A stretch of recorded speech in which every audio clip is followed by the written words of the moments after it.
138. Ação de graças a Deus pela sua fidelidade. Todos os reis da terra o louvarão. Este é o título da minha versão Almeida Revista e Corrigida. 138. Diz assim: eu te louvarei, Senhor, de todo o meu coração.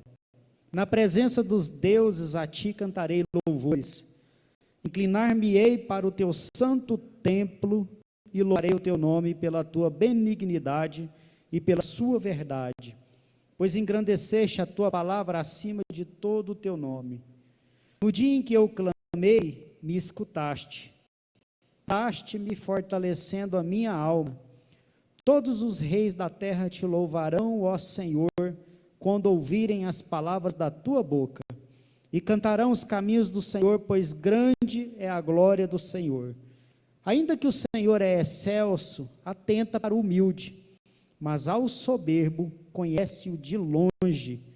Andando eu no meio da angústia, tu me revivificarás. Estenderás a mão contra a ira dos meus inimigos, e a tua destra me salvará. O Senhor aperfeiçoará o que me concerne. A tua benignidade, ó Senhor, é para sempre. Não desampares as obras das tuas mãos. Amém? Vamos orar agradecendo ao Senhor. Senhor Deus e Pai, em nome de Jesus, Pai, mais uma vez, aqui estamos na tua presença, para engrandecer o teu nome, ó Pai, para glorificar o teu nome, te agradecer, ó Pai, pela tua palavra, em que nós acabamos de ler nessa noite, e a tua palavra que nós vamos ouvir, vamos nos alimentar daqui a poucos instantes, ó Pai. Pai, nós te louvamos, porque o Senhor, ó Pai, atenta para os humildes, o Senhor atenta para nós, o Senhor, ó Pai, ouve o nosso clamor, o Senhor ouve as nossas súplicas, e estamos aqui, ó Pai, para te bendizer e te exaltar.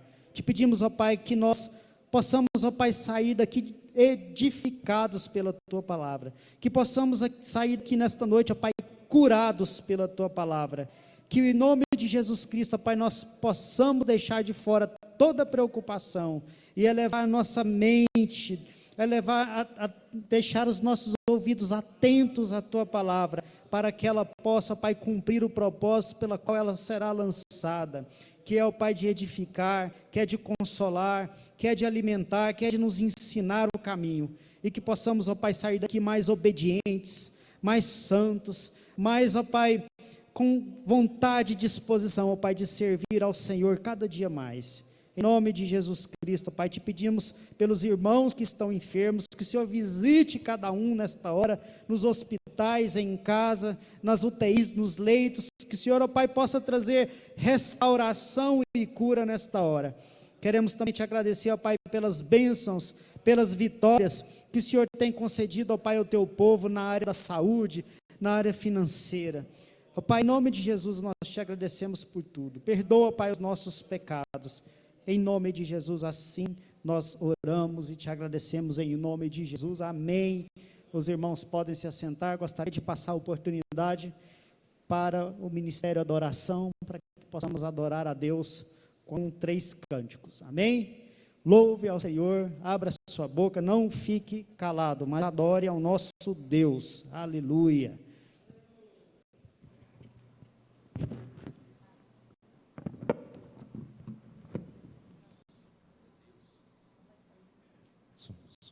Amém, glória a Deus. Nós estamos na casa do Pai mais uma vez. Quero te convidar a se colocar de pé. Vamos adorar o Senhor. Nessa noite que você possa erguer a sua voz e adorar realmente ao Senhor. Não fique de boca fechada. O Espírito Santo, Ele te acompanhou desde o seu lar até aqui.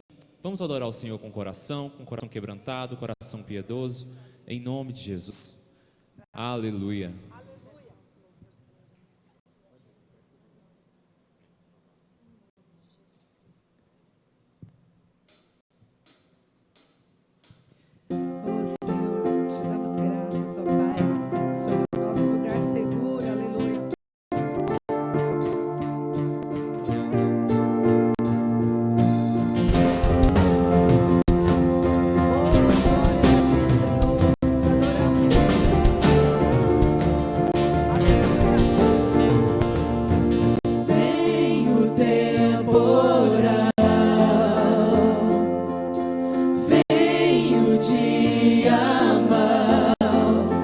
Deus me faz assim, pé sobre a rocha, Ele cuida bem de mim.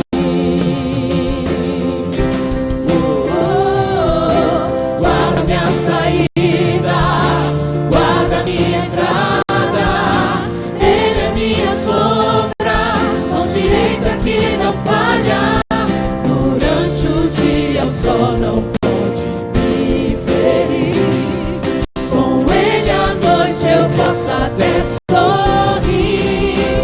Estou olhando para os montes, meu socorro vem de Deus. Não paro de olhar para os montes, Ele não descansa, Ele é o guarda de Israel, Rei da terra e é também dono do céu.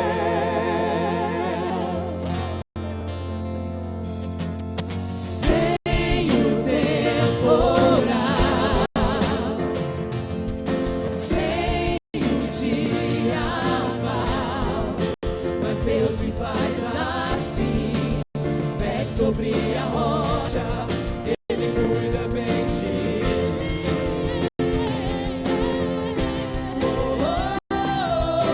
Guarda minha saída, guarda minha entrada, Ele é minha sombra, mão direita que não falha. Durante o dia o sol não pode me ferir, com Ele à noite eu posso até sorrir. Estou olhando para os montes, meu socorro vem de Deus. Não paro de olhar para os montes, Ele não descansa, Ele é o guarda de Israel, Rei da terra e é também dono do céu. Ele é lugar seguro, aleluia. Meu lugar seguro, minha proteção, Todo-Poderoso, Deus da minha salvação. Oh, oh, oh, oh, oh, oh, oh,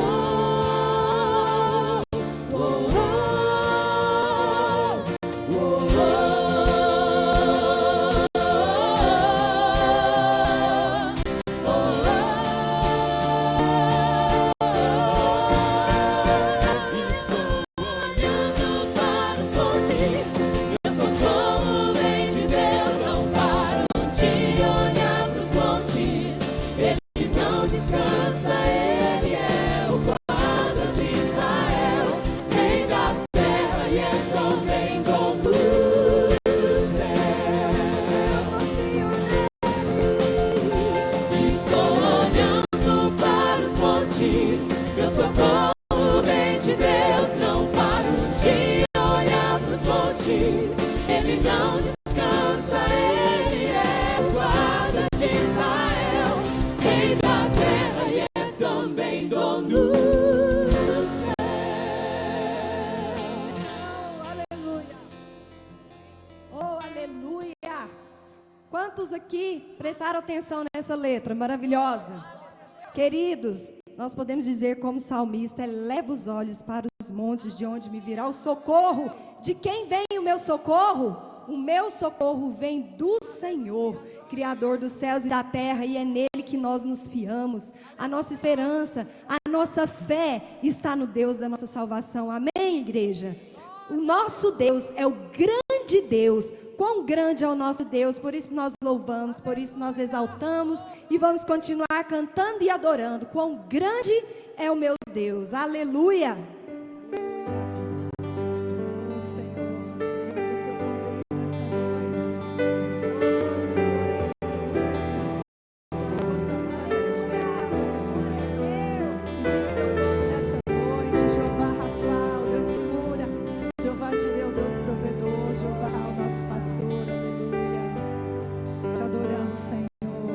Graças a Deus.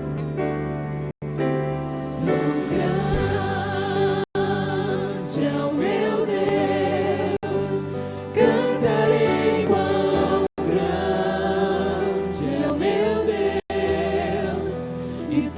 todos hão de ver quão grande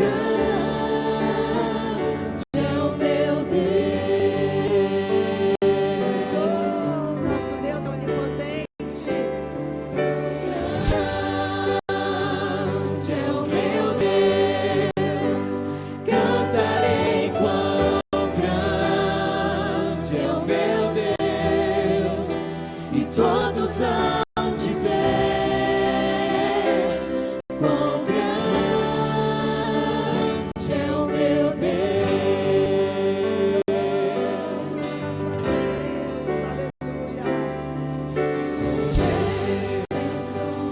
De um rei em majestade e luz, faz a terra se alegrar, faz a terra se alegrar.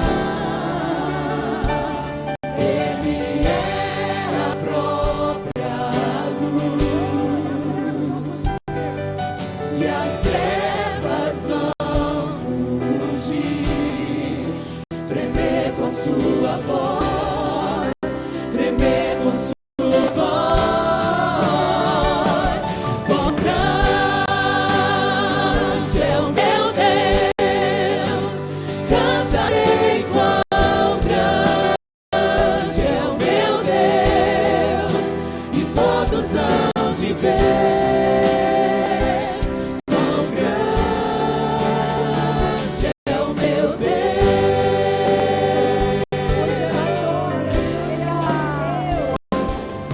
Por gerações Ele é. O tempo está em suas mãos, o começo e o fim, o começo e o fim.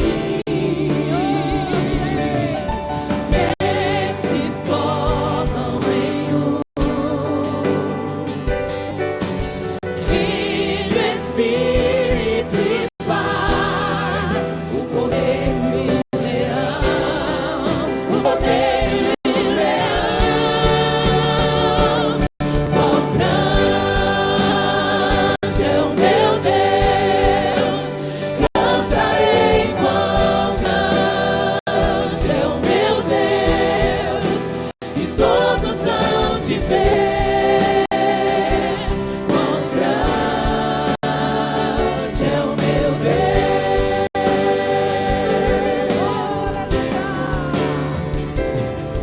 Sobre todo nome eu sei, do Egito do louvor, eu cantarei quão grande é o meu Deus,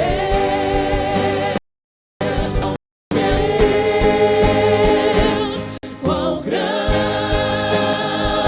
é o meu Deus, cantarei quão grande é o meu Deus, e todos hão de ver quão grande é o meu Deus.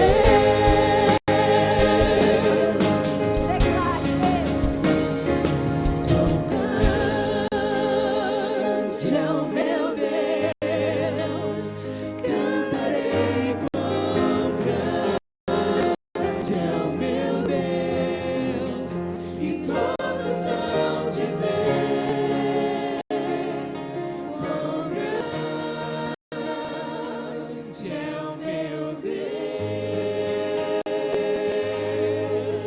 Aplauda o Senhor. Aleluia. Ele é digno. Graças Nosso te damos, louvor, ó Pai. aleluia. E nós podemos descansar no nosso Deus, que é o Deus da nossa salvação. Oh, aleluia. Nós podemos nos refugiar nesse Deus. Oh, glória a Jesus. Aleluia. Oh, Senhor, não temos que temer nada, o Senhor está conosco, Pai. Oh, Senhor, somos guardados no esconderijo do Altíssimo, na sombra tem. Oh, terra se abale, aleluia, Senhor. Confiamos em Ti, Senhor. O Senhor é grande, grande, grande, soberano, magnificente, Senhor eterno, justo, verdadeiro. Cobre-me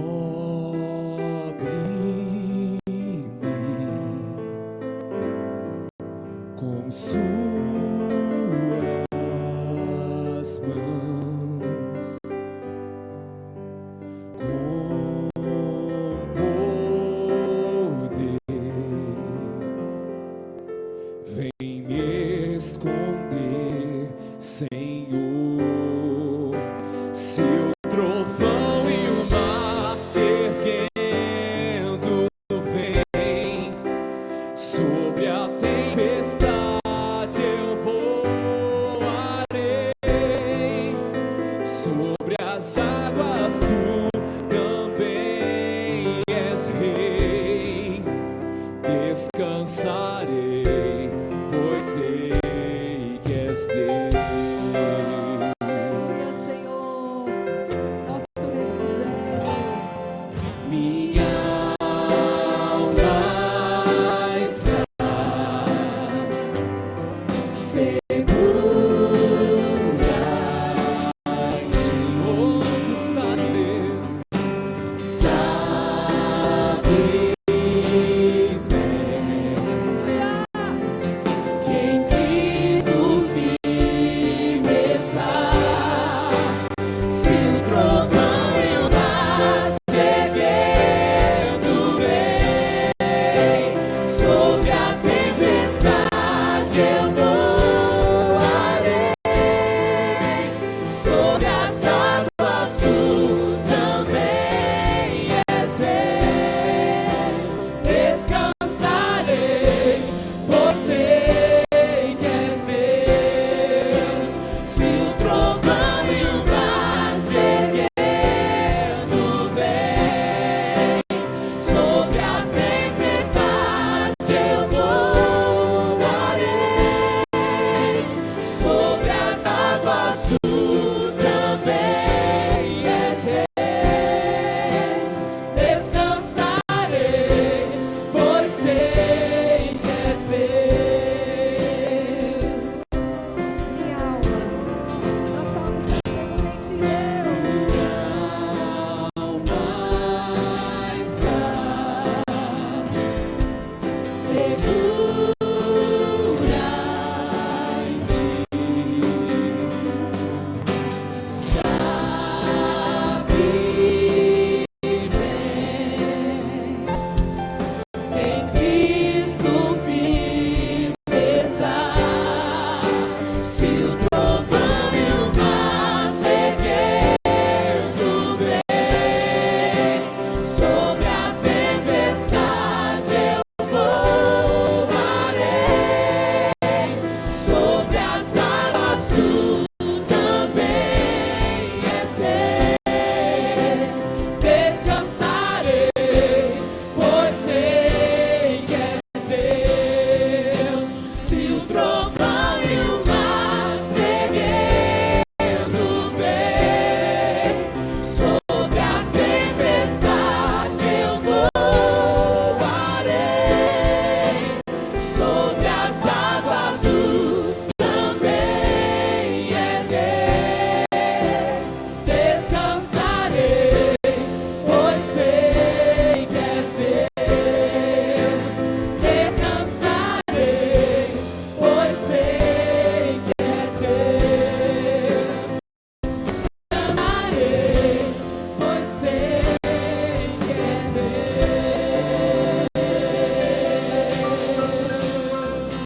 Aleluia. Aleluia, glória a Deus. Os irmãos podem se assentar nesse instante. Meus irmãos, vamos ofertar? Vamos adorar a Deus com as nossas ofertas. Gostaria de convidar dois irmãos para nos auxiliar a recolher as ofertas. Senhor Deus e Pai, te agradecemos, ó Pai, mais uma vez, pelos cânticos, por esse momento de louvor. Neste momento, ó Pai, te louvamos e te agradecemos pelo privilégio que nós temos de abençoar a tua obra. E em contrapartida, ó Pai, somos abençoados pelo Senhor muito mais do que aquilo que imaginamos e pensamos. Pedimos, ó Pai, que o Senhor prospere o teu povo, supre as necessidades do teu povo, abre as portas para o teu povo, ó Pai, e abençoe a tua igreja, em nome de Jesus. Amém. Os irmãos podem passar, recolhendo as ofertas. Estou muito feliz pela presença de cada um de vocês. É muito gratificante ver você aqui nessa noite de terça-feira para aprendermos mais a palavra de Deus. Hoje nós estaremos estudando sobre o milênio e acredito que nós todos sairemos daqui bastante abençoados e edificados com a palavra do Senhor. Muito feliz pela presença do pastor Claudino Borges aqui, amém? Muito me alegra ver o pastor aqui na casa de Deus com saúde, amém? Para louvar ao Senhor. Também está conosco aqui o pastor Lima, pastor Edi Lima, fique de pé, pastor. Muito feliz ver o senhor aqui conosco. Pastor Lima, alguns desses dias atrás, ele passou por um momento de saúde muito difícil. Ele fez um procedimento cirúrgico, teve complicações, passou dias no vale da sombra da morte, literalmente, né? Eu estava conversando com ele ali no começo, ele dizia que toda vez que ele via a morte chegar perto, ele lembrava do Salmo 118, versículo 18. Não morrerei, mas viverei para contar as bênçãos do Senhor. Amém? Graças a Deus pela vida do pastor, que o Senhor continue dando muita saúde, abençoando ricamente a sua vida, a vida da pastora Edi também. Amém? Obrigado pela presença. Tem mais algum irmão nos visitando nessa noite? Queremos conhecer? Amém? Não? Amém.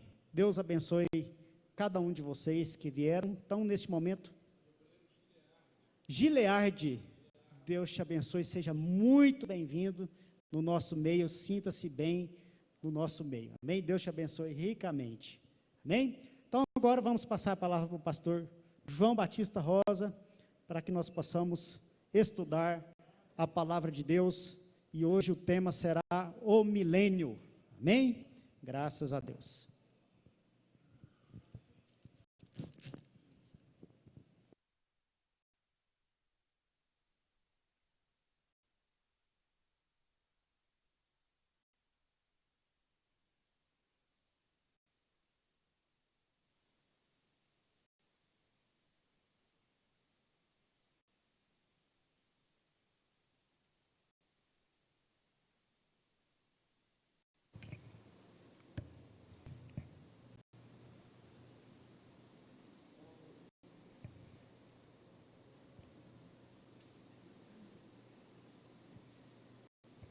Paz do Senhor a todos.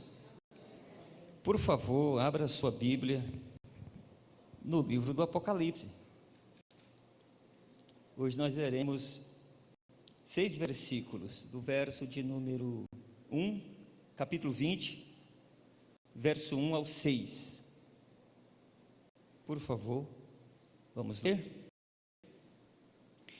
Vi descer do céu um anjo que tinha a chave do abismo e uma grande cadeia na sua mão.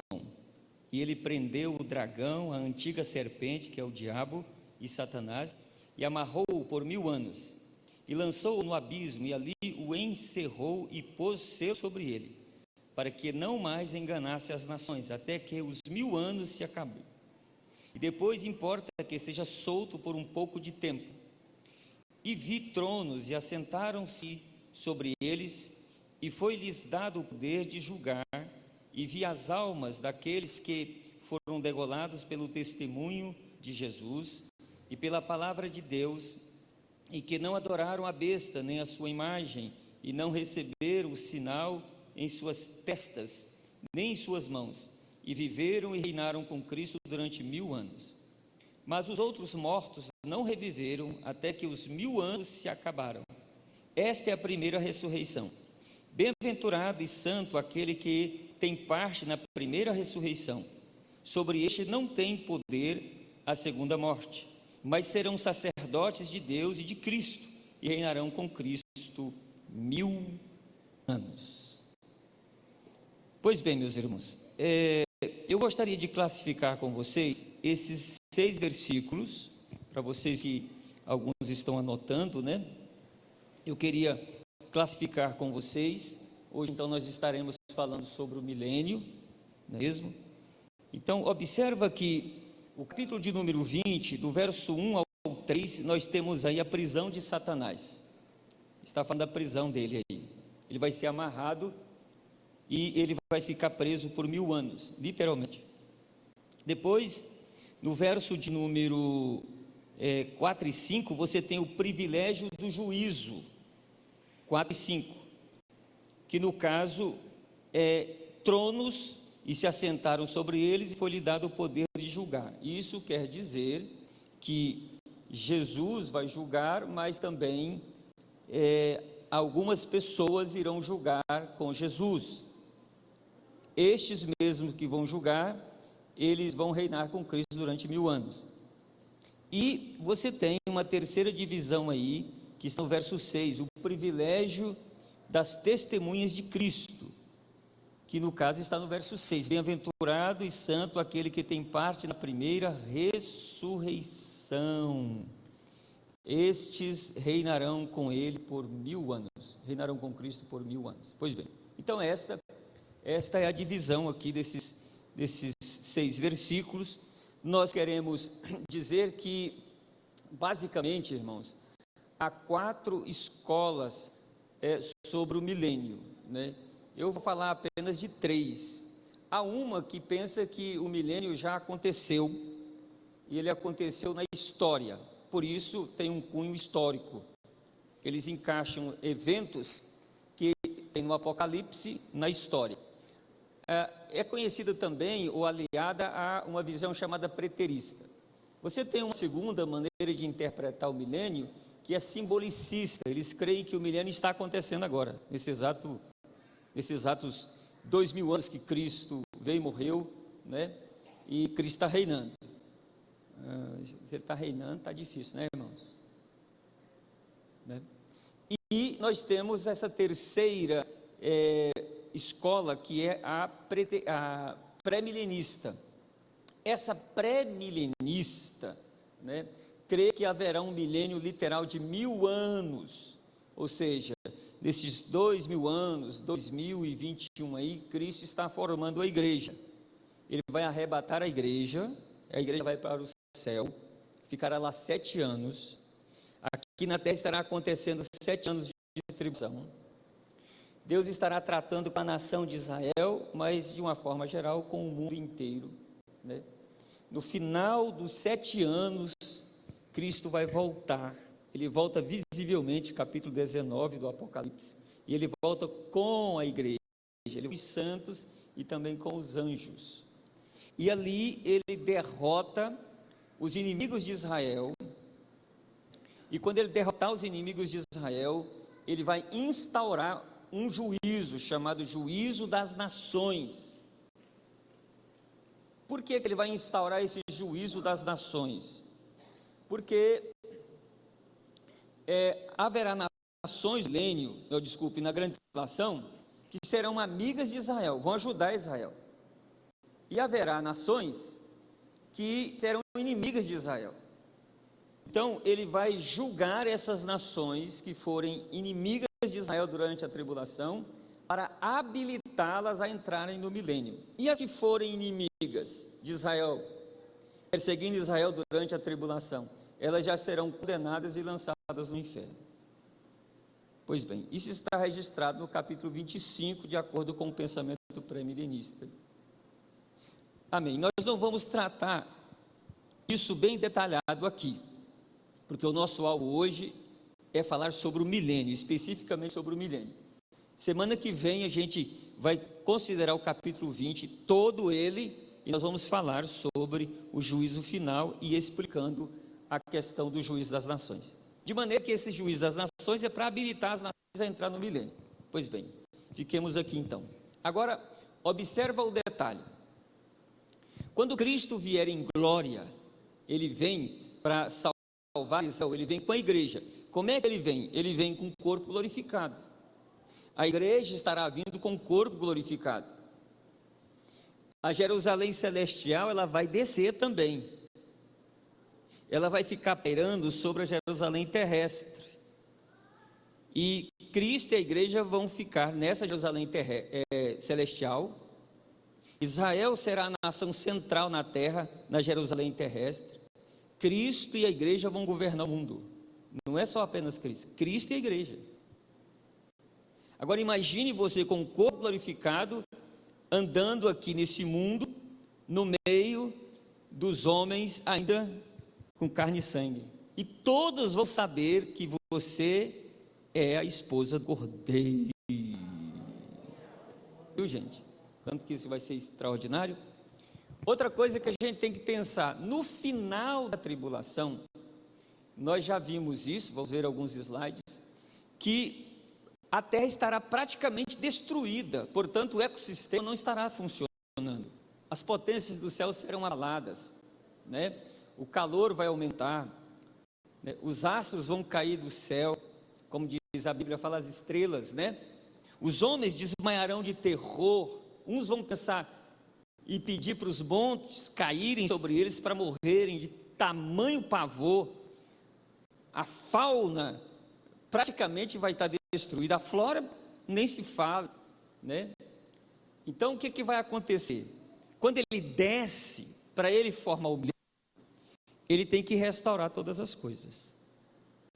Então o milênio, na realidade, o milênio é um governo de Cristo, mas que ele vai fazer algumas coisas, e é o que nós vamos ver agora, tá bom? Vamos lá então, o que nós vamos ver.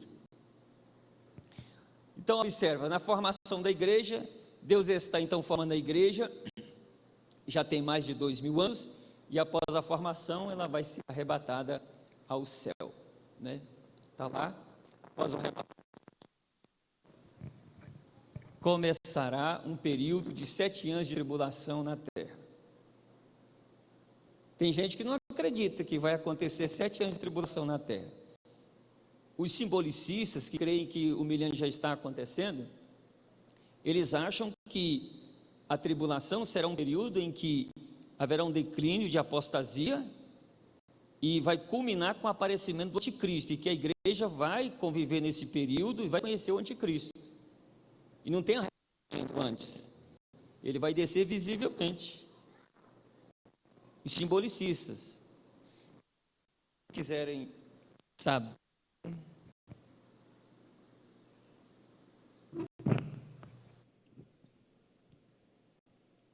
depois, se vocês quiserem saber qual denominação crê, eu não vou falar no microfone não, depois vocês me procuram que eu falo, tá bom? Tem muita gente aí frequentando ela e ouvindo pregadores dela, é verdade, e está influenciando, né? Vamos lá. No juízo dos selos, a 4ª parte da terra morre, Apocalipse 6:8, foi-lhes dado poder para matar a 4ª parte da terra com espada, guerra, né? Fome produzida devido à guerra, com pestes, também consequência, e com feras da terra, alguns dizem animais selváticos que vão aumentar a sua ferocidade, porque os demônios vão usar os animais. Eu já até conversei aqui um dia com vocês aqui, né? Eu penso, uma pessoa corre, né? Não, o anticristo não vai me pegar, vou lá para a Amazônia, no meio da mata, ninguém me acha lá, e aí está lá uma sucuri procurando, caçando, né? Pensa um trem desse, uma onça pintada, né? Mas o negócio vai ser feio, não vai ser fácil não, né? Terrível, né? O juízo das trombetas é parcial, né? Nós vimos isso aqui também, enquanto os das taças é total, né? Olá, toda a terra foi atingida, todo o mar, todos os rios e fontes e todos os homens, de maneira que não haverá água potável nessa época, não haverá, só para vocês terem uma ideia, né? O ar vai estar muito escasso, porque diz que no mar morreu tudo. O maior responsável pela purificação do ar são as algas marinhas. O mar vai se tornar em sangue. As relvas, as árvores também serão destruídas, que ajuda na fotossíntese. Pensa um trem desse, irmãos. A terra estará praticamente então destruída. Então, o que o milênio será? Será um período de restauração. Olha lá. Romanos 8, 19 e 20 diz assim: porque a ardente expectação da criatura espera a manifestação dos filhos de Deus. Porque a criação ficou sujeita à vaidade, não por sua vontade, mas por causa do que a sujeitou, não somente por causa de Adão ter pecado, não apenas porque Satanás arrumou a legalidade para agir no mundo, mas também porque Deus, na realidade, penalizou a criação com o mal por causa do pecado.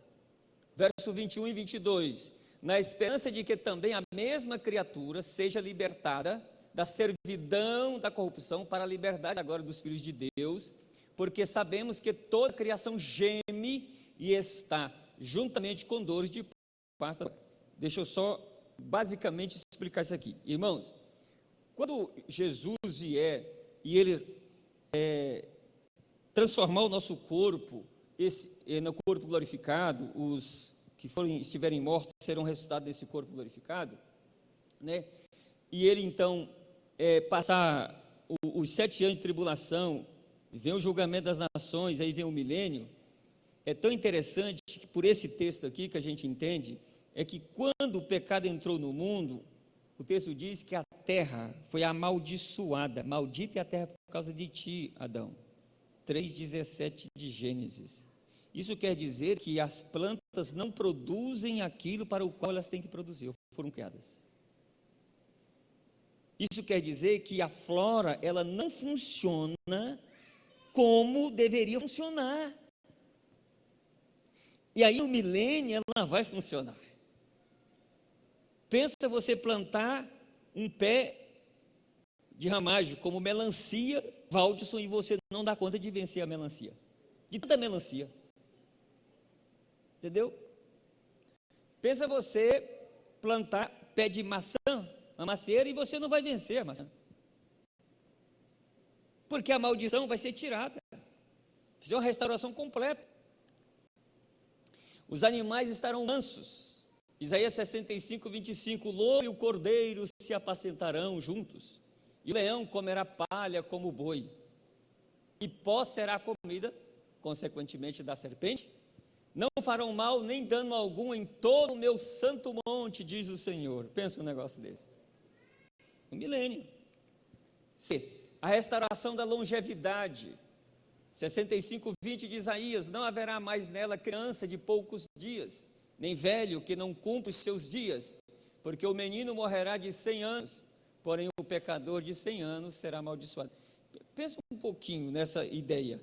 Observa que com 100 anos será considerado como uma criança. Isso quer dizer para os estudiosos que aquela longevidade que os nossos primeiros ancestrais tiveram, né, o mais velho foi Matusalém, né? 969 anos, não é mesmo? Eles dizem que no milênio vai voltar. Ô, Joana, quantos anos você tem? 750. Pensa um negócio desse, né? Só isso. Né? Pensa um trem desse. Quantos anos o senhor tem? Ah, eu tenho aqui 398 e 4 dias. Né? Adolescente, né? Então haverá essa restauração da longevidade. E vou dizer mais, não precisa se preocupar tanto com o seu corpo não, viu? Não precisa se preocupar tanto com o seu corpo não. Temos que nos preocuparmos para manter ele com saúde, para que o Espírito Santo habite nele e use ele como instrumento, né? Porque na realidade o que nós vamos receber no futuro, pronto, é que basta. Né? Será restaurada a paz, Miqueias 4:3, e julgará entre muitos povos e castigará nações poderosas e longínquas, e converterão as suas espadas em paz, suas espadas em paz, e as suas lanças em foices. Uma nação não levantará a espada contra outra nação, nem aprenderão mais a guerra. Viu a lógica da coisa? Que coisa linda isso. Agora, quem é que ensina a guerra? Apocalipse 20, dá uma olhadinha aí, por favor. Apocalipse 20, verso número 3, ó. E lançou-o no abismo e ali o encerrou. O anjo, ou Jesus, prendeu a Satanás e pôs selo sobre ele para que não mais engane as nações. Então, quem é que promove a guerra? Quem é que faz a guerra acontecer? Satanás, enganando as nações, está vendo? Ele vai estar preso e Jesus vai estar governando. O final desse período do milênio será de provação.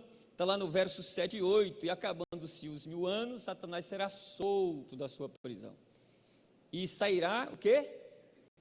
A enganar, está vendo? As nações que estão sobre os 4 cantos da terra. Então, engana de quem, gente? Viu que coisa? É o diabo. Então, as nações guerreiam, elas se confrontam. Quem é que faz elas guerrearem? Porque elas enganam, está bem claro isso. E, particularmente aqui, se a gente fosse fazer uma aplicação, então, quando há uma guerra entre familiares, cônjuges, por exemplo, pai contra filho, filho contra pai, quem é que está fazendo? Então, bom, falar mais nada não. Então, nós vamos enumerar ali mais ou menos umas 11 coisas importantes para nós. A primeira delas é quando o milênio começará, né? Está lá, ele começará após o período de tribulação. 7 anos, Jesus volta, salva Israel, julga as nações, restaura a terra e começa o milênio.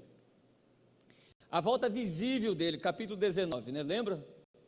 Quando no verso 11 do capítulo 19, João diz que vê o céu aberto e ele desce, montado num cavalão branco, uma roupona branca, né? Diademas na cabeça, um cetro de ferro, vai reger com ele as nações e ninguém pode quebrar, porque o reinado de Cristo ninguém quebra, não é mesmo? E aí está lá no seu manto, sobre a sua coxa, escrito Rei dos Reis e Senhor dos Senhores. Ele vai descer lá. Jesus voltará 7 anos após o arrebatamento da igreja, no final da grande tribulação. Vai voltar assim, né? Vai ser glorioso demais, irmãos. Isso aí é só para ilustrar, né? Vai ser muito, muito mais, né, glorioso. Bonito, nem se imagina, né? Acontecerá então o quê? O julgamento das nações. Está lá. Ó. Esse julgamento será das nações que participaram da grande tribulação. E aí, lá no capítulo 25, fala dos bodes e das ovelhas. Jesus classifica o texto com bodes e ovelhas. A gente sabe, né, que bode é bicho rebelde, né? Sempre está ligado àqueles que não servem a Deus. E as ovelhas são os animais que representam a igreja, aqueles que servem a Jesus, não é mesmo? E aí ele vai colocar ali, para vocês terem uma ideia, ele vai chamar os bodes ali de nações ímpias que perseguiram a Israel, e as ovelhas lá, na realidade, são os israelitas. E aí Jesus conta assim, ele fala assim, pois é, haverá o juiz aí, e um dia vocês não me deram comer, que eu estava faminto, um dia vocês não me vestiram, porque eu estava nu, um dia eu estava preso e vocês não foram me visitar. Aí eles perguntarão, quando foi que nós vimos o Senhor assim? Aí Jesus lá respondendo, quando não fizeste a um desses meus pequeninos irmãos, a mim não o fizeste. Quem são os irmãos sanguíneos de Jesus? Judeus. Você pode aplicar isso à igreja? Pode, mas o texto fala os irmãos sanguíneos de Jesus são os judeus. Tem que entender isso. Então ele está dizendo que na grande tribulação, aqueles que não ajudaram os judeus quando estavam presos, quando estavam famintos, eles não deram comida, quando estavam com sede, não deram água, quando eles estavam presos, não foram visitar. Então, quando essas nações, pelo contrário, além de não ajudar, ainda massacraram os judeus durante a tribulação, eles serão condenados. Eles são chamados aí de bodes. Capítulo 25 lá de Mateus, depois vocês leem, porque a semana que vem a gente volta nisso, tá bom? Então tá, nações que forem inimigas vão comparecer bem no final da tribulação no juízo das nações, e as que forem amigas, que ajudarem Israel, também vão comparecer lá. Aí o que Jesus vai fazer? Vai julgar, e essas nações que forem inimigas serão já lançadas no inferno, e as que forem amigas, pastor João, né? As nações amigas de Israel serão habilitadas a entrarem no milênio. Vinde, benditos de meu Pai, possuí por herança o reino que vos está preparado desde a fundação do mundo. 2. O milênio e as relações. Como é que se dará as relações no milênio? E quem vai se relacionar no milênio? Vamos ver lá. Será um período literal de 1000 anos em que Cristo reinará na terra após os 7 anos de tribulação. Cristo vai governar. E aí, pensa um pouquinho. Lá na nação, tem toda uma estrutura lá que as leis têm que ser executadas. Quem é que vão ser, e aí é minha opinião, tá? Quem vai ser, os advogados nessa época? Os juízes nessa época? Quem serão os construtores nessa época? Quem formulará as leis? Quem executará as leis? Quem gerenciará o mundo? A igreja, gente. Nós teremos essas pessoas que nos daremos com as leis e executaremos as leis. Pensa um juízo que estará sendo exigido lá na ação, julgar lá politicamente, por exemplo, como aqui no Brasil, né? Poder legislativo, o poder judiciário, o executivo, superior, Tribunal Federal. Quem vão ser essas pessoas? A igreja. A igreja. Pensa um negócio desse? Eu tenho um amigo que fala o seguinte: quando ele tiver o corpo glorificado, ele vai arrumar uma espada bem grandona e ele quer cortar a cabeça de demônio para lá e para cá. Aí não vai ter jeito, né? Que os demônios já estarão presos, né? Mas ele fala assim só para a gente conversar, ele ri, né? Ele fala assim também: eu quero fazer uma viagem assim no espaço, eu quero conhecer esses planetas todos. Aí você pode mesmo, aí você vai conhecer mesmo, né? A relação de Satanás com o milênio. Qual vai ser a relação dele com o milênio? Vamos lá? Ele estará o quê? Preso. Via descer do céu um anjo que tinha a chave do abismo e uma grande cadeia na sua mão, e ele prendeu o dragão. Pensa um pouquinho, irmãos, pensa um pouquinho. Esse anjo é poderoso, porque ele prendeu o Satanás. O Satanás é poderoso também. Ele prendeu ele colocou uma algema nele. Está lá, ó. Hoje, qual é o poder que nós temos, ou a autoridade que nós temos, que nós podemos afugentar ele, resistir ele? O nome de Jesus. Resistir o diabo, ele fugirá de vós, no nome de Jesus, vivendo a vida cristã. Ninguém dá conta, nós seres humanos, não damos conta de prender Satanás, nós não damos conta não, né? Tem que tomar cuidado com isso, não vamos dar glória para ele, mas também subestimar o poder dele. Aquele negócio, por exemplo, que muita gente fala: irmãos, agora vamos pular, agora nós vamos pular e pisar nele agora, eu já fico lá no banco pensando assim, que dia que vai ser a queda? Eu fico pensando, está brincando, não pode fazer isso não, entendeu? O único que pisou na cabeça dele se chama Jesus Cristo, Filho de Deus, só ele. Foi ele que pisou na cabeça de Satanás, foi ele, entendeu? Nós estamos em Cristo, então, espiritualmente, estamos na mesma posição, mas não brinca não, tem que tomar cuidado. E a Bíblia fala: resistir ao diabo, ele fugirá de vós. Isso quer dizer o seguinte: se ele fugirá de vós, é porque ele está perto. Ele anda em derredor buscando a quem possa, e ele brame, ruge como quem? Leão. Se você escutar um leão rugindo lá, você tem que ter um discernimento, se é o leão da tribo de Judá ou se é alguém imitando o rugido dele, né? Pois é, então vamos lá. A relação de Cristo com o milênio. Como é que Cristo vai se relacionar? Ele governará todas as nações. Apocalipse 12:5. E dará à luz um filho, homem, que há de reger todas as nações com vara de ferro. E o seu filho foi arrebatado para Deus e para o seu trono. Está vendo? Ele vai reinar.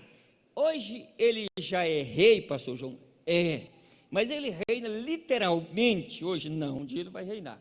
Hoje ele é o quê? Ele foi profeta, hoje ele é o quê? Sacerdote.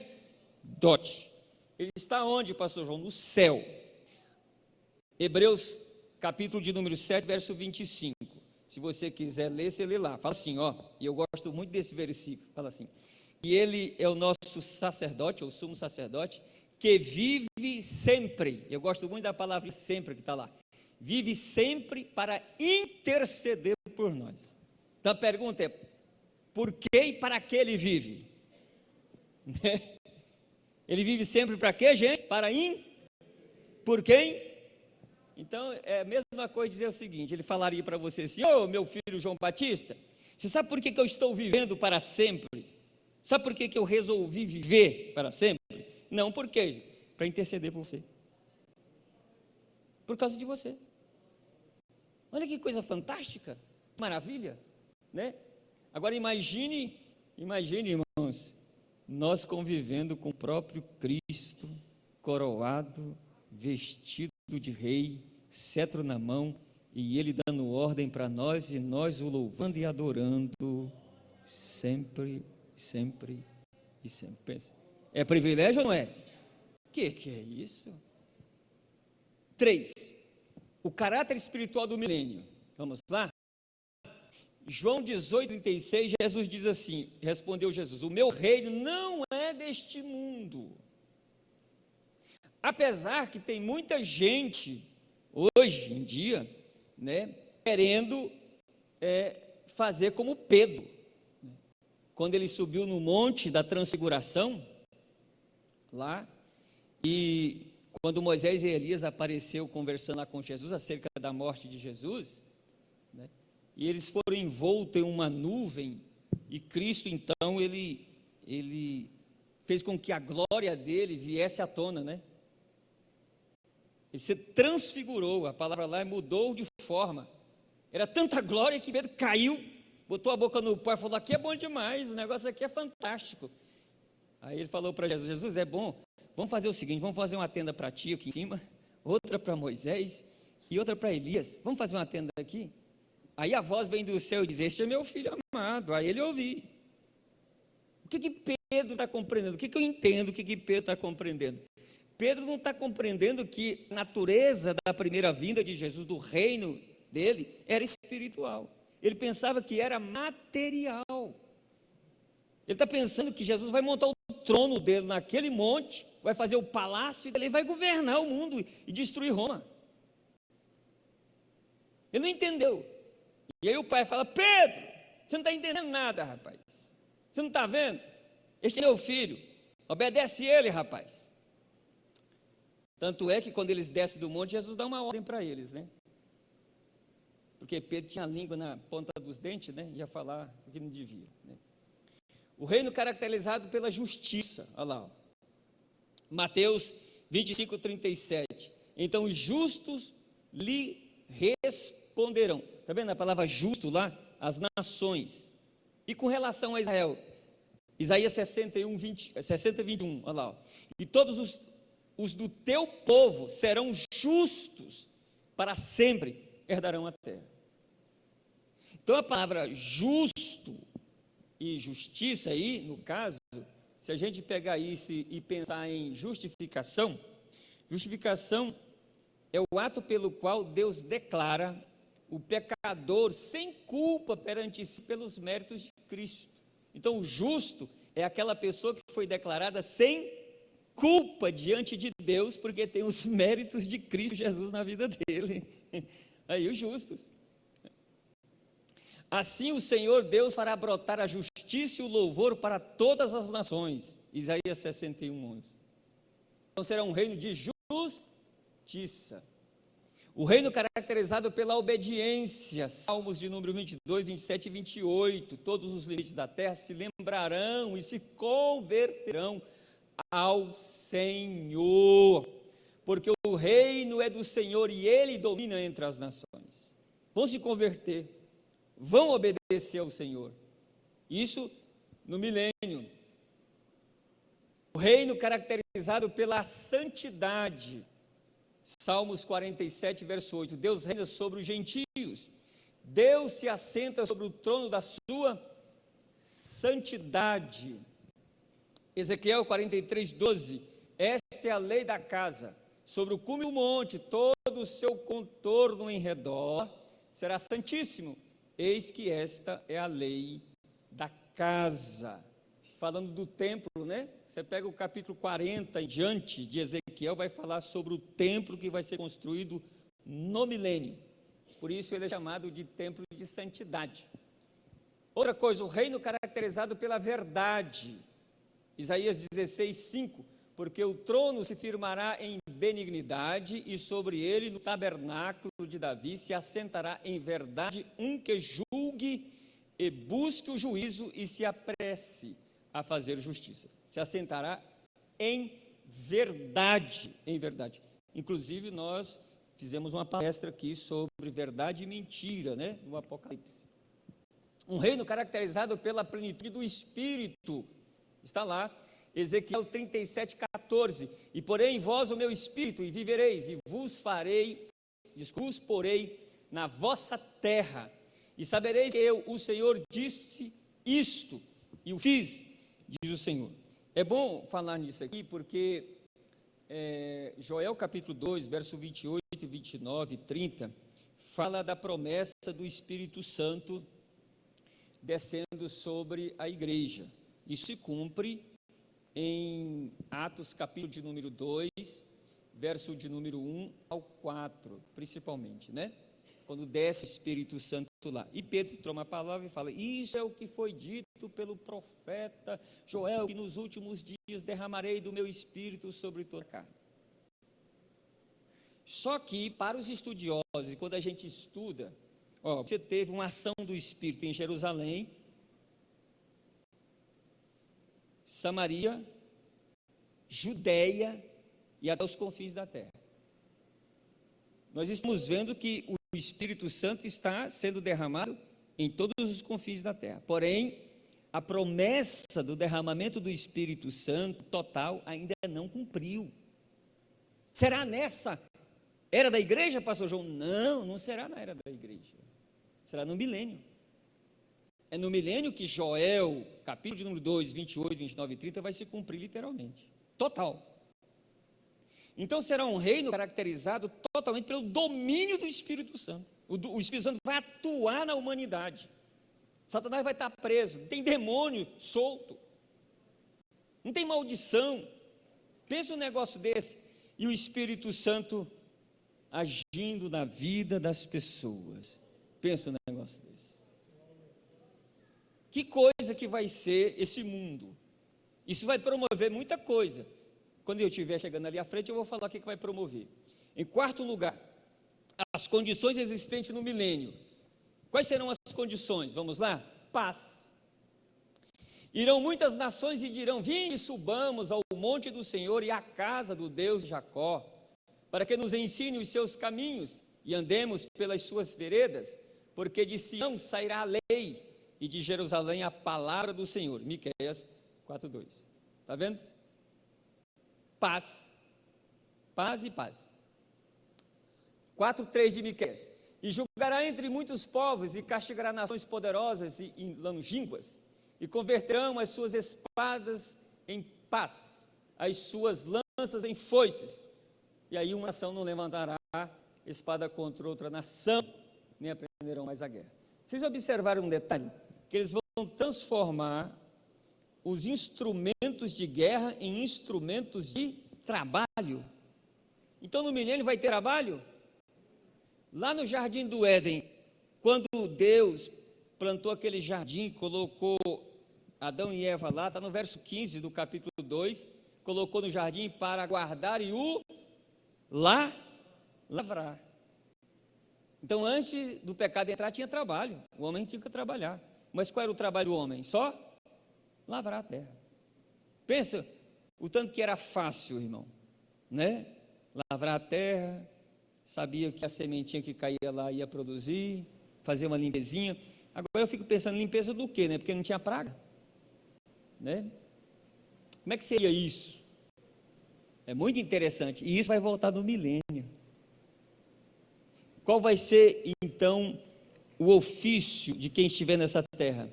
Lavrar a terra. Lavrar ela. Plantar. E pode plantar e está garantido.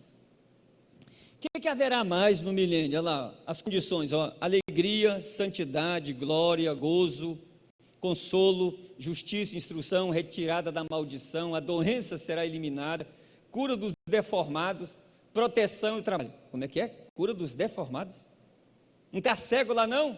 Como que vai ter cego se Jesus vai estar lá, gente?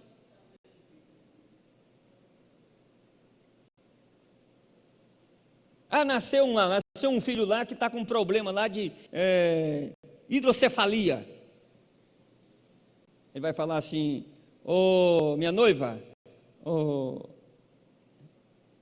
Rogério, vai lá e resolve aquele probleminha lá.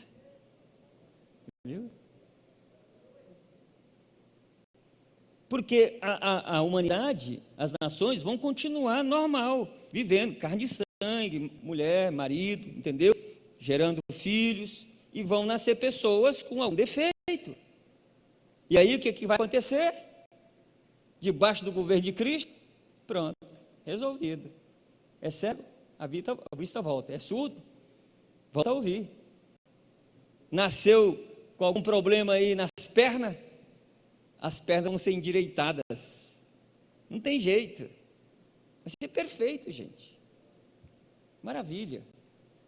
Vai ter mendigo na rua, pastor João? Não, vai ter mendigo na rua não. De maneira alguma. Vai ter droga? Não, vai ter droga não.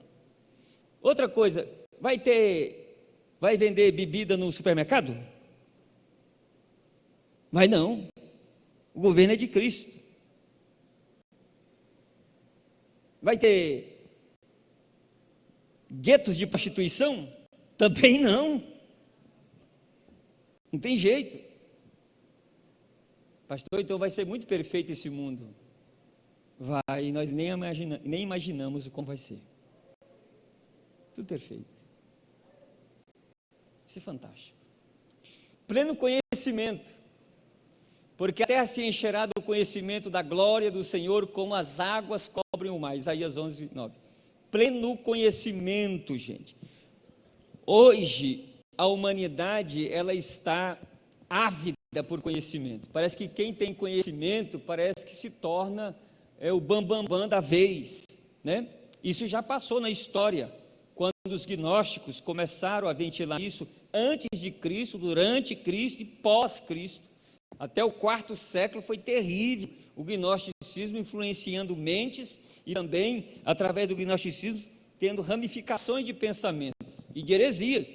E qual é a lógica do gnosticismo? É que é o conhecimento que salva. Então eles adquirem um conhecimento superior e aí pronto, o resto é resto. E o corpo? Não, o corpo a gente pode gastar ele com qualquer coisa. Pode até fazer coisa errada com ele, porque eu já estou salvo pelo conhecimento. Agora só um detalhe. Como que a humanidade hoje venera e adora o conhecimento? Vocês já viram isso, gente? Aparece um camarada ali que fala bonito, o que acontece? Vocês já viram? Aí ele faz as colocações filosóficas, né?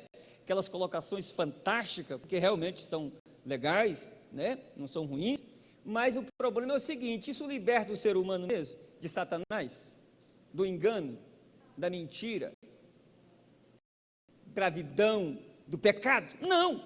A única coisa que transforma a vida do ser humano é o Evangelho. Em questão de conhecimento, é um Evangelho. Conhecereis a verdade e a verdade vos libertará. O Evangelho é o poder de Deus para a transformação de todo aquele que crê. Então, é bom a gente conhecer a ciência, é bom, mas não idolatrar o conhecimento. Mas sim, na realidade, adorar aquele de quem o conhecimento do Evangelho diz, que é Cristo, Jesus, a verdade pura de Deus. Não é mesmo? E no milênio, pastor João, essa tecnologiazinha que a gente vê hoje aqui, isso aqui vai ser tudo sucata, isso não vai valer nada. Pensa na tecnologia que haverá no milênio. Pensa um negócio desse. Eu acho que no milênio a gente vai ter os automóveis tudo voando. Eu acho, sabe? Eu acho que não vai ser de pneu no chão, não. Acho que vai ser voando. Né?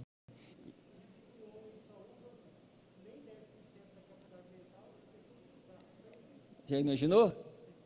Não usa nem 10% da capacidade mental se usasse, né? O milênio vai ser assim, vai ser uma coisa extraordinária, gente. Vai ser fantástico isso. Conhecimento em todas as áreas. Agora, quem vão ser os professores? É a igreja que vai ensinar, gente. Você pode ter certeza que é a igreja que vai ensinar. Quem serão os médicos? A igreja. Ou a igreja vai ficar só lá assim, amém, amém, amém. Não. Haverá prosperidade econômica, muita. Isaías 65, verso 21 e 22. E edificarão casas e habitarão, e plantarão vinhas e comerão o seu fruto. Não edificarão para que outros habitem, não plantarão para que outros comam, porque os dias do meu povo serão como os dias da árvore, e os meus eleitos gozarão das obras das suas mãos. Você sabe o que eu andei pesquisando? No milênio as casas não terão muros. Não terão muros, porque não tem ladrão. Ninguém vai roubar abóbora no fundo do seu quintal. Será que vai ter porta às casas? Poderá até ter, mas... Agora imagine você compartilhar a horta que você tem no fundo da sua casa com a do vizinho que também tem uma horta grande, né? Então não vai ter ladrão, não vai ter ninguém que rouba, então não terá muro. Nós vamos ter acesso um ao outro, independente qual etnia, independente qual cor, independente qual formação.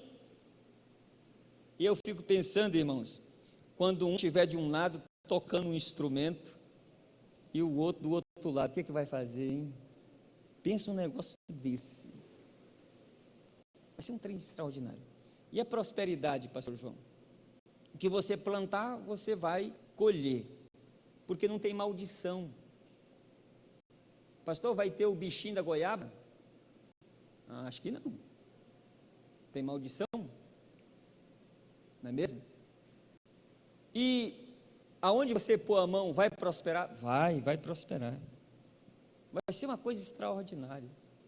E a prosperidade não será para uma pessoa ou para um grupo específico, como hoje existe na humanidade. Porque o Salmo 2 diz que do Senhor é a terra. E ele fala uma profecia messiânica que vai cumprir aí, no milênio, né? Pede-me e eu te darei as nações por herança e as extremidades da terra por tua possessão. Hoje se cumpre, pastor João? Não, está se cumprindo na igreja. E aí no milênio vai se cumprir total e literal. Vai ser extraordinário. Não trabalharão debalde, nem terão filhos para perturbação. Que coisa boa. No milênio vai ter filho, mas não será para perturbação. Glória a Deus, aleluia. Porque são a prosperidade bendita do Senhor, e os seus descendentes estarão com eles. Isso quer dizer o quê? Parece que não tem morte aí, né? Estarão com eles. Fantástico. Língua unificada. Hoje a gente batalha, né, irmão? Para poder pelo menos aprender um inglesinho aí, básico, para a gente fazer provas, né? De mestrado, de doutorado, né? Senão o negócio não vai. Olha lá, ó. No milênio vai ter só uma língua. As nações poderão ter o seu dialeto, seu idioma? Poderão, mas olha lá, ó. Porque então darei uma linguagem pura aos povos, para que todos invoquem o nome do Senhor, para que o sirvam com o mesmo consenso. Será uma língua, pastor João? Só uma língua unificada, uma língua única? Sim, vai ser mesmo. Qual língua vai ser? Você pode ter a certeza que vai ser uma língua diferenciada, não é essa que está por aqui, não. Vai ser uma língua diferente, né? Será que vai ser a língua estranha, irmãos? Né? A língua do Espírito, será? Quem sabe, né? Pensa a gente conversando. Geralmente eu não faço isso, não imito, mas pensa se você olhar para o outro. Eu acho que no reino futuro, nós vamos falar isso ainda mais à frente, eu acho, na minha opinião, que no reino futuro, nós conseguiremos conversar um com o outro no olho. O meu amigo fala assim, é telepatia? Eu falei, não, não é telepatia não, mas eu vou conseguir comunicar com o pastor Rogério.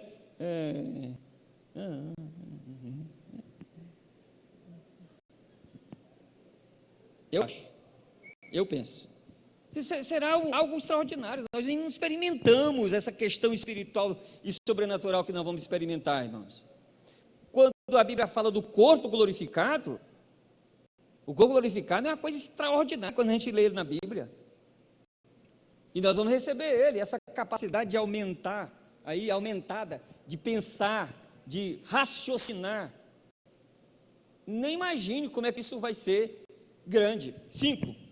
O governo no milênio. Quem é o governo no milênio? Cristo Messias. Salmos 2,6. Eu, porém, ungi o meu rei. Caiu. Eu, porém, ungi o meu rei sobre o meu monte. Isso falando do governo messiânico. E lembrando que o governo messiânico, meus irmãos, ele não se cumpriu na vinda de Cristo totalmente. Ele vai se cumprir aí, no milênio. Tá bom? Obrigado aí pelo auxílio. Este será grande, será chamado Filho do Altíssimo, e o Senhor Deus lhe dará o trono de Davi, seu pai. E da sua boca saía uma aguda espada para ferir com ela as nações, ele as regerá com vara de ferro. E no manto na sua coxa tem escrito este nome, Rei dos Reis, Senhor dos Senhores. Isso é Apocalipse 19, verso 15 e 16. Os corregentes desse governo aí, eis que reinará um rei com justiça e dominarão os príncipes, segundo o juízo. Isaías 32, 1. Príncipes, pensa, os príncipes. Aí é chamar de príncipes. Quem? A igreja. Algumas autoridades menores também governarão. Zacarias 3,7 diz assim: assim diz o Senhor dos Exércitos, se andares nos meus caminhos, e se observares as minhas ordenanças, também tu julgarás a minha casa, e também guardarás os meus átrios, e te darei livre acesso entre os que estão aqui. Para os estudiosos, então, haverá autoridades menores também governando, talvez num tipo de hierarquia, né? Apocalipse 24 diz: e vi tronos e assentados sobre eles, e foi-lhe dado o poder de julgar, e vi as almas daqueles que foram degolados pelo testemunho de Jesus e pela palavra de Deus, e que não adoraram a besta, nem a sua imagem, não receberam o sinal em suas testas, nem em suas mãos. Viveram e reinaram com Cristo durante 1000 anos. Quem são esses? Aqueles que durante a grande tribulação, talvez, e eu vou colocar aqui, talvez sejam os desviados, que não subiram no arrebatamento e ficaram fiéis durante a tribulação, negaram a besta, o culto à besta, e foram mortos. Eles foram mortos por causa da fidelidade. Mas aquelas pessoas também que ficaram fiéis aos princípios da palavra de Deus durante a tribulação, quando Jesus voltar, no final dos 7 anos, eles vão ressuscitar. São os mártires que morreram durante a tribulação, vão ressuscitar, e eles também vão reinar com Cristo durante o milênio. 6. Os súditos do milênio. Quem estará no milênio? Vamos lá? Daniel 7, 18 e 22 diz assim: mas os santos do Altíssimo receberão o reino e o possuirão para todo sempre, e de eternidade em eternidade. Até que venha um ancião de dias, justiça ao Altíssimo, e chegou santo possuirão o reino. 7. Israel também está no meio. A restauração de Israel. Mateus 24, 30 e 31 diz assim: aparecerá no céu o sinal do Filho do Homem, e todas as tribos da terra se lamentarão e verão o Filho do Homem vindo sobre as nuvens com poder e grande glória. E ele enviará os seus anjos com rijo clamor de trombeta, os quais ajuntarão os seus escolhidos desde os quatro ventos, de uma a outra extremidade dos céus. Esse texto é muito contestado, mas se você ler o contexto dele, você vai ver que para os pré-milenistas, pré-tribulacionistas, dispensacionalistas, esse texto fala da grande tribulação. Quem é que vai fazer isso aí? Os anjos vão recolher os judeus durante a tribulação, para eles serem salvos bem no final dela. Os judeus serão restaurados à terra, e vós sereis escolhidos um a um, diz Isaías 27, 12. E os farei voltar para esta terra, Jeremias 24, 6. É tão interessante, gente, que Israel perdeu a terra, né, na diáspora, no ano 70, depois de Cristo, e depois voltou a ser nação em 1948. A figueira brotou, né? Tá vendo? Mas os judeus, eles foram espalhados por todas as nações do mundo. Aqui no Brasil tem judeu. O Silvio Santos, por exemplo, é judeu, né? Eu fiquei sabendo que o Luciano Huck também é judeu. Os maiores empresários do mundo são judeus, né? Então, tem aqui na América do Sul judeu? Tem na América Central judeu? Tem na América do Norte judeu? Tem na Ásia? Tem na África? Tem também aqui na Europa? Tem judeu.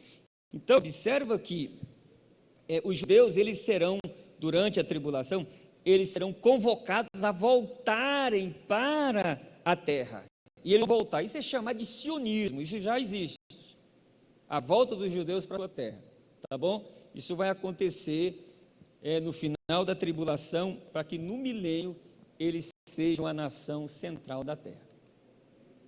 E sabereis que eu sou o Senhor quando eu vos introduzir na terra de Israel, terra pela qual levantei a minha mão para dá-la a vossos pais. Ezequiel 20, 42.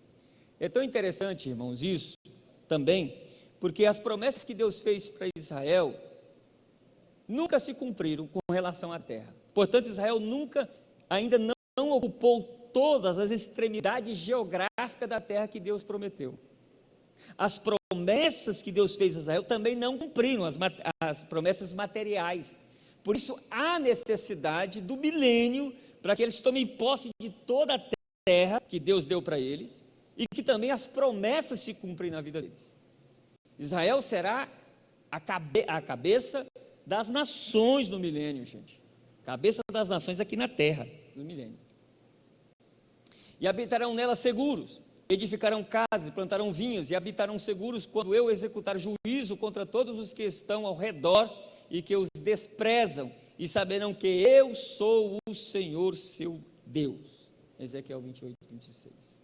Restaurados também pela regeneração, Romanos 11, 26 e 27. E assim todo Israel será salvo, como está escrito: de Sião virá o libertador e desviará de Jacó a impiedade. E essa será a minha aliança com eles, quando eu tirar os seus pecados. Quando, pastor João, isso? No final da tribulação. Israel será salvo, ou remanescente, será regenerados. 8. Os gentios no milênio. Participarão do milênio quem, pastor João? Quais gentios?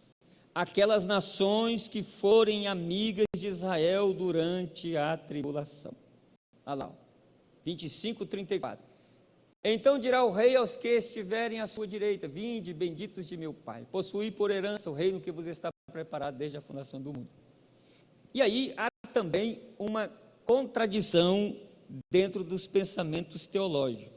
Por exemplo, os amilenistas, né, que é a escola simbolicista, crê que não, que isso aí fala da igreja, tá? Mas para os dispensacionalistas, pré-milenistas, pré-tribulacionistas, se fala de Israel, tá bom? Jerusalém no milênio, a cidade de Jerusalém, Miqueias 4:1. Mas nos últimos dias acontecerá que o monte da casa do Senhor será estabelecido no cume dos montes, e se elevará sobre os outeiros, e a ele fluirão os povos. O que quer dizer isso? Jerusalém será estabelecida de novo. Israel será a nação central. Jerusalém celestial descerá, ficará pairando sobre a Jerusalém terrestre.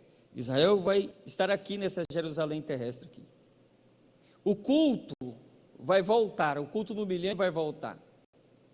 Talvez aquela forma de sacrifício. Mas Cristo já morreu, pastor João. Na realidade, poderá ser por comemoração. Entendeu? O templo vai ser reconstruído. A nação de Israel terá todo um processo de novo de liturgia levítica, de novo no milênio. E agora observa o detalhe. Todos os povos, se quiserem adorar a Deus, terão que ir a Jerusalém. Todos. Lá em Jerusalém. Lá em Israel. Que o pastor José já foi. Mais de uma vez. Né, pastor? Quem já foi lá? Deixa eu ver. Quem já foi? Levante a mão aí. Quem já foi lá? Olha, muita gente. Sozinho não, pastor José. Também já fui, né? Muito bem. Viu? Então, Jerusalém será o centro, a capital mundial no milênio. Alguém, eu queria adorar a Deus, tem que ir lá, adorar a Deus, né? Miqueias 4:2 diz, irão muitas nações e vinde, subamos ao monte do Senhor e à casa do Deus de Jacó, para que nos ensine os seus caminhos e andemos pelas suas veredas, porque de céu sairá a lei de Jerusalém, a palavra do Senhor. Está vendo? Isso é fantástico, né? 9. E a adoração no milênio, pastor João, vamos lá? Lá no templo, e será que desde uma lua nova até a outra, e desde um sábado até o outro, virá toda a carne a adorar perante mim, diz o Senhor. Todas as nações, se quiser adorar tem que ir lá. Pastor João, esse texto de Isaías 66 fala do milênio, as interpretações pré-milenista, pré-tribulacionista, dispensacionais. Adota esse texto aí, tá bom? 10. O propósito do milênio.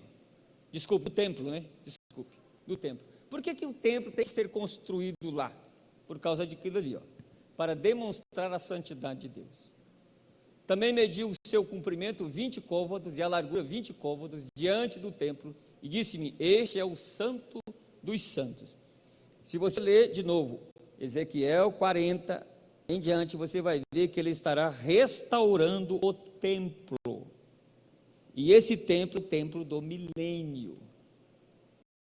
Também o propósito do templo, para promover uma habitação para a glória divina. Ezequiel 43, verso 7a. Disse-me, filho do homem, este é o lugar do meu trono, e o lugar das plantas de meus pés, onde habitarei no meio dos filhos de Israel para sempre. Também para promover o centro do governo divino. Ezequiel 43, 7. Este é o lugar do meu trono. Este é o lugar, lá em Jerusalém, é o lugar do meu trono. Só que ele vai descer a Jerusalém celestial, né?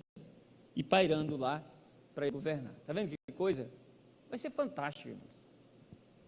Para promover também a vitória sobre a maldição. Ezequiel 47, 9. E será que toda criatura vivente que passar por onde quer que entrarem estes rios viverá. E haverá muitíssimo peixe, porque lá chegarão estas águas, e serão saudáveis, e viverá tudo o que por onde quer que entrar este rio. Se você ler o texto, você vai ver que tem um rio que nasce do trono de Deus. Nasce do trono de Deus. E esse rio, ele vai enchendo os demais. Vou colocar aqui numa linguagem popular os córregos, né? Vai enchendo os córregos, os riachos. E o texto diz que todos os demais rios, aonde essa água passar, curará as águas. Não apenas curará as águas no sentido de torná-las puras, mas no sentido de trazer prosperidade, vida nessa água. Então, quem gosta de pescar aí, deixa eu ver, levante a mão. Ei, maravilha! Você não vai precisar sair do fundo do quintal da sua casa, não. Se passar um rego d'água lá, você joga um anzol e sai um tubarão.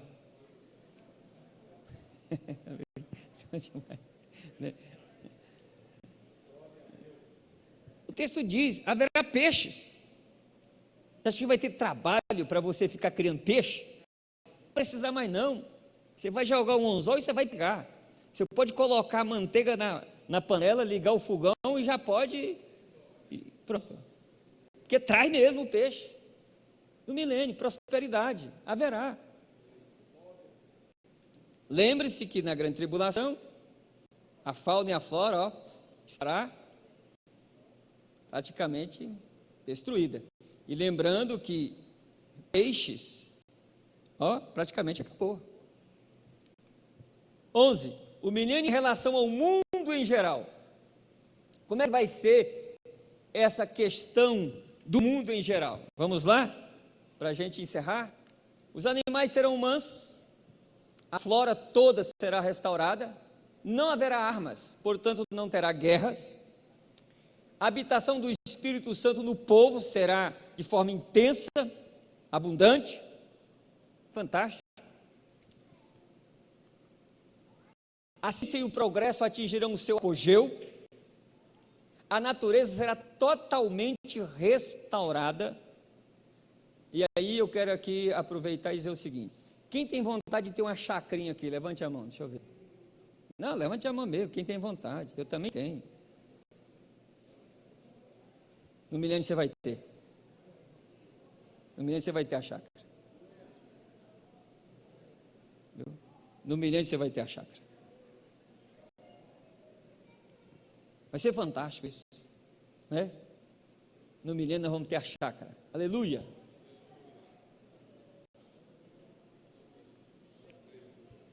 Agora o texto diz aqui, Apocalipse 20, verso de número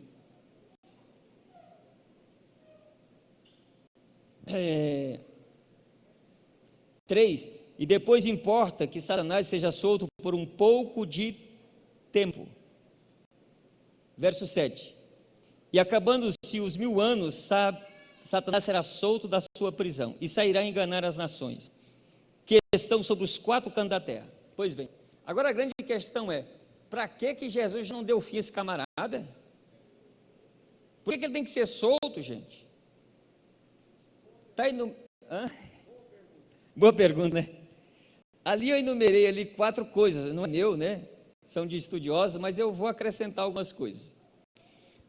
Primeiro, para provar os que nasceram no milênio. Pensa, os que nasceram no milênio nunca foi testado para saber se são fiéis realmente a Cristo diante de uma tentação, de uma oferta contrária. Certo? Segundo, para revelar que o coração do homem não convertido continua o mesmo. Pervertido, ver a natureza.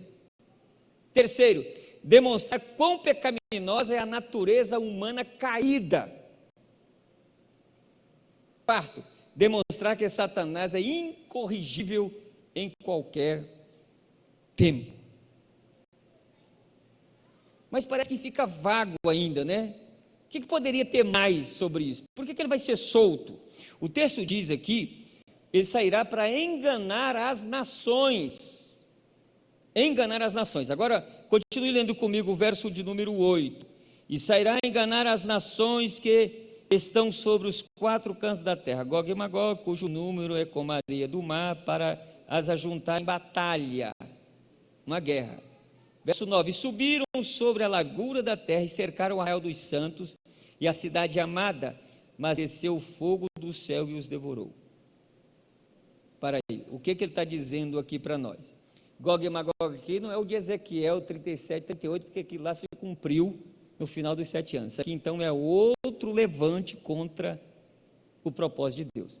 Agora olha o detalhe, essa rebelião não é mais para destruir Israel, também essa rebelião não é para destruir as nações. Na realidade ele vai enganar as nações para quê? Verso de número 9, e subiram sobre a largura da terra e cercaram o arraial dos santos e a cidade santa. Quem é que está na cidade santa? Cristo e a igreja. Então ele vai fazer com que as nações se revoltem de novo contra Cristo, e a intenção é para destruir Cristo e a igreja. Não é mais Israel, a intenção é destruir Cristo e a igreja. Mas o que acontece? Olha o que acontece aí. Mas desceu fogo do céu e os devorou. Viu a lógica da coisa? Então ele vai ser solto? Vai. Qual é o objetivo? Enganar as nações? Para quê? Para a última revolta, para o último julgamento de Deus acontecer, porque logo depois disso aqui acontece o juízo final. Para que ninguém compareça diante de Deus e diga: eu fui condenado injustamente, eu não merecia estar aqui, Eu não fui enganado por ninguém, eu sempre fui fiel. O juízo final virá e vai receber a sentença. Todos aqueles que comparecerem lá, sem direito de nenhuma defesa. Amém, irmãos? Acabou. Eu sei que hoje foi muita informação, foi cansativo, não é mesmo? Semana que vem a gente então vai falar sobre o juízo final, tá bom? E aí a gente vai fazer uma aplicação para nós, para a nossa vida, tá? Semana que vem, fazer uma aplicação para nós, a igreja, tá certo? Vamos ficar de pé, por favor? Vamos ficar de pé? Tá bom. Deixa eu orar por você. Deus abençoe sua vida, abençoe sua família, seu esforço em sair da sua casa e vir aqui para ouvir a palavra de Deus, bem-aventurado o que ouve, o que lê e o que guarda.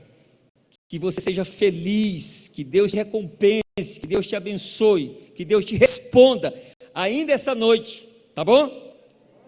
Pai, em nome de Jesus, nós oramos hoje, agradecidos, Pai, pela Tua palavra e pela esperança, ó Deus, que nós temos pela Tua palavra, que haverá um dia a ressurreição dos mortos e que seremos, meu Deus, arrebatados aos céus para estarmos com o Senhor. E infelizmente muitos vão estar aqui na terra passando, meu Deus, por uma tribulação terrível, enfrentando, meu Pai, aqueles que estarão aqui como algozes, e eles vão ter que pagar, talvez, meu Deus, com a própria vida, a fidelidade deles. Senhor, que o Senhor nos dê capacidade de não enfrentarmos esse dia, nos ajude a sermos fiéis agora, obedientes ao Senhor, esperarmos o arrebatamento, e um dia, Senhor, o Senhor vai instaurar o reino milenar, e nós haveremos de governar contigo durante 1000 anos, Senhor. Nós te louvamos, por isso, ó Deus, ajuda o meu irmão, a minha irmã a ficar fiel, obediente, dê força ao fraco, levanta o que está caído, alegra o triste, cura o enfermo, traga esperança àquele que já não tem, Senhor, dê ânimo àquele que precisa, dai vida àqueles que estão mortos, Senhor, traz eles à tona de novo, aviva de novo a esperança em nós, a fé em nós, e nos ajuda a vivermos diante de Ti, clamando a Ti, suplicando a Ti dia e noite, sabendo que há algo esperando nós, há uma esperança, há uma carreira proposta, que possamos caminhá-la, Senhor, correr essa carreira, cruzar a linha de chegada e recebermos a cor das mãos do Senhor. Nos ajude, fica conosco, em nome de Jesus, o Teu Filho amado, hoje e sempre, e amém, e amém.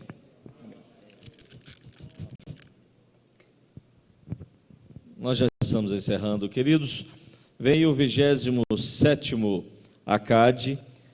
No mês de novembro, a equipe da Pastoral da Família estará promovendo em Gramado, no Rio Grande do Sul. Então, nós convidamos todos os casais casados da nossa igreja para fazerem as suas inscrições conosco.